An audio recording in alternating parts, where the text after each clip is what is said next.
Nath is speaking right now from Madhya Pradesh. Let's listen in.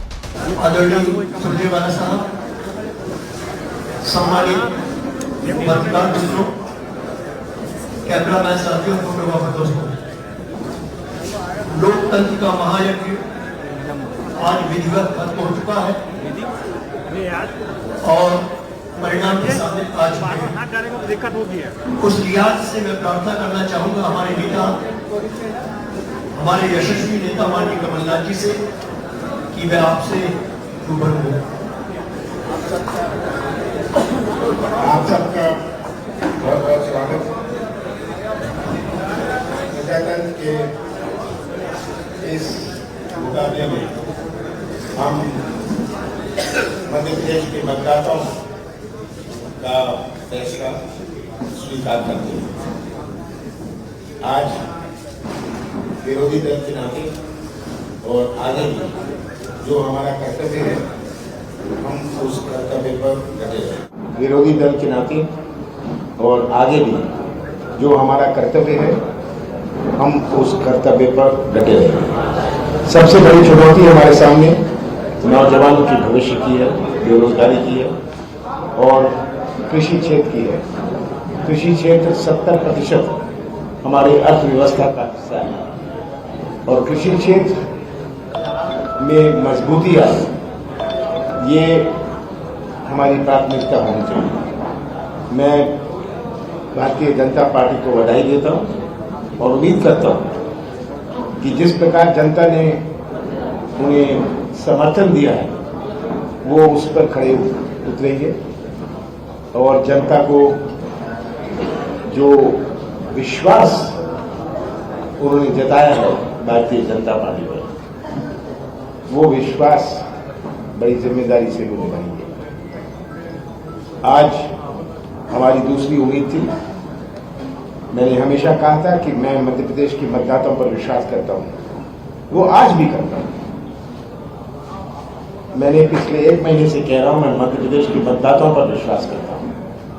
मेरे से जब आप पूछते थे कि कितनी सीटें आएंगी, मैं कहता था मैं मध्य प्रदेश के मतदाताओं पर विश्वास करता हूं।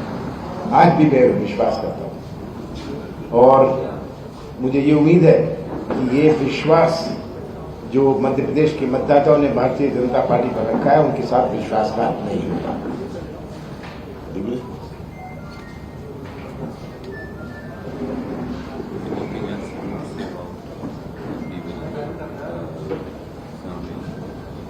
हम इस पर विचार करेंगे कि क्या हमने कमियां थी, क्यों हम मतदाता को अपनी बात नहीं समझा पाए। हर उम्मीदवार से चर्चा करके, वो हारा हुआ हो या जीता हुआ हो, हम उनसे चर्चा करेंगे अगले कुछ दिनों में और उस चर्चा के बाद हम इसका निष्कर्ष निकालेंगे। क्या चूक हो गई, इतनी बड़ी टक्कर दी आपकी? ये सब तो thank you.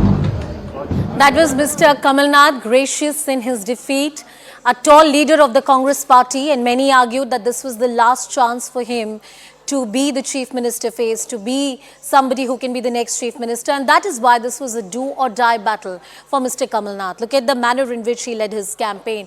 He wanted to strike the right notes when it comes to the various issues that emerged around the Sanatan Dharma, many comments that were made, multiple visits that he played, that he made to Jain Mahakal or various other temples across the state.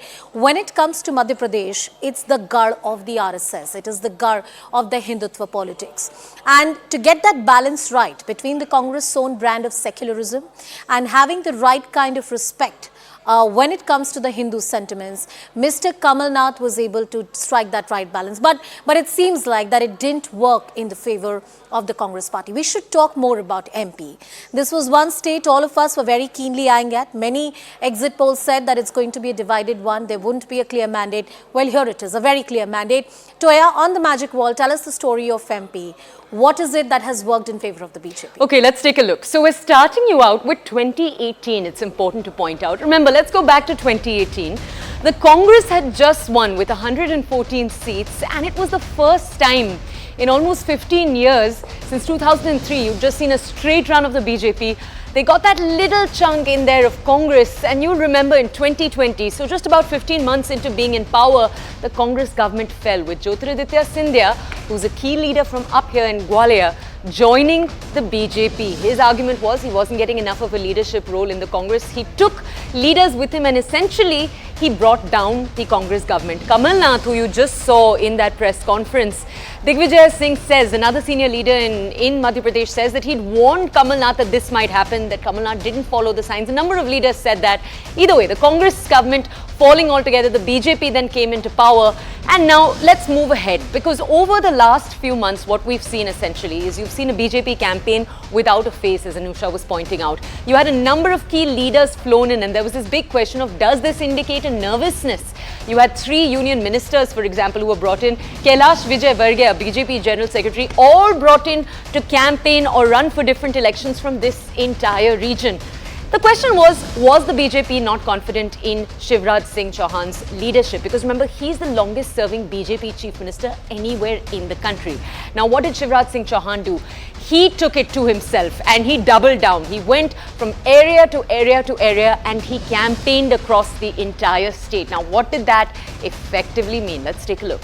What that meant effectively, as you can see over here, is that the BJP coloured it orange effectively. Gwalior, which they were a little afraid about because of that Scindia movement, that has largely remained theirs. They've also got the eastern, the western. The Prime Minister, you remember, made promises to tribals, and Madhya Pradesh and Chhattisgarh are both important in that big tribal question. The Prime Minister promised thousands of crores worth of packages for tribals. That seems to have also had an impact on the tribal pockets over here. So a lot of factors coming into play. Shivraj Singh Chauhan, though, now the big question there being, will he be the big BJP chief minister face? Is he going to get to see one more term? That's the key question. Will Scindia maybe have a role? These are some of the key questions. Anusha, in the frame today where we saw Shivraj Singh Chauhan watching the election results, Scindia was sitting right next to him. These things are often important to take a look at in these moments. Absolutely. We also had Mr. Narendra Singh Tomar. You have had the likes of Rakesh Singh, multiple times MP from the city of Jabalpur, who has fought Vidhan Sabha election now. A lot of names who were traditionally part of the BJP central leadership were made to fight these elections, and most of them have delivered. And these were not the seats on which the BJP had done traditionally West. Say in my hometown Jabalpur West, this was one seat which the BJP traditionally never won. Rakesh Singh was fielded from here and he performed better. Everything on which the BJP had gambled upon, it worked in their favour.